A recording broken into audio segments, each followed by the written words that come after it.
سورہ نوح مکے میں نازل ہوئی اور اس میں 28 آیتیں اور 2 رکوع ہیں۔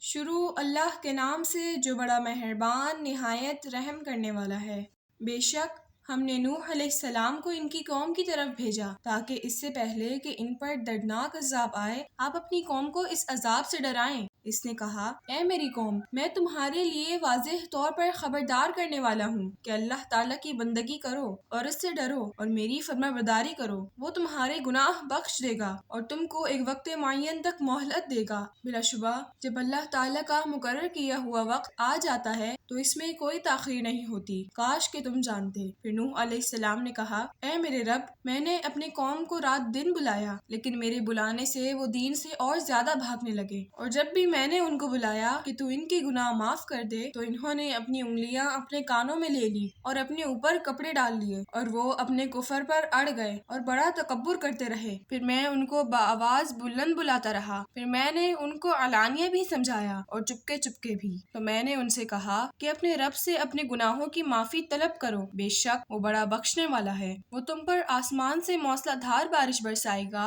اور مال اور بیٹوں کی شکل میں تمہاری مدد فرمائے گا اور تمہارے لیے باغات بنا دے گا اور تمہارے لیے نہریں بہا دے گا۔ تمہیں کیا ہو گیا ہے کہ اللہ تعالیٰ کی عظمت پر اعتقاد نہیں رکھتے، حالانکہ اس نے تمہیں مختلف مراحل سے گزار کر پیدا کیا؟ کیا تم نے نہیں دیکھا کہ اللہ تعالیٰ نے 7 آسمان اوپر تلے کس طرح بنائے اور ان میں تمہارے لیے چاند کو چمکنے والا اور سورج کو ایک روشن چراغ بنایا، اور اللہ تعالیٰ ہی نے تم کو زمین سے ایک خاص انداز سے پروان چڑھایا، پھر اسی میں تم کو لٹائے گا اور اسی سے تم کو دوبارہ نکالے گا، اور اللہ تعالیٰ ہی نے تمہارے لیے زمین کو فرش بنایا تاکہ تم اس کی کشادہ راستوں پر چلو پھرو۔ نوح علیہ السلام نے کہا، اے میرے رب، انہوں نے میرا کہا نہ مانا اور ان لوگوں کی پیروی کی جن کے مال اور اولاد نے ان کو نقصان کے سوا کچھ نہ دیا، اور انہوں نے بہت بڑی چال چلی، اور انہوں نے ایک دوسرے سے کہا کہ اپنے معبودوں کو ہرگز نہ چھوڑنا اور ترک نہ کر، ود کو اور نہ سواع کو اور نہ یغوث کو اور نہ یعوق کو اور نہ نصر کو، اور انہوں نے بہتوں کو گمراہ کیا۔ اے اللہ، تو بھی اب ایسے ظالموں کی گمراہی کو اور بڑھا دے کہ یہ ہلاک ہو جائیں۔ چنانچہ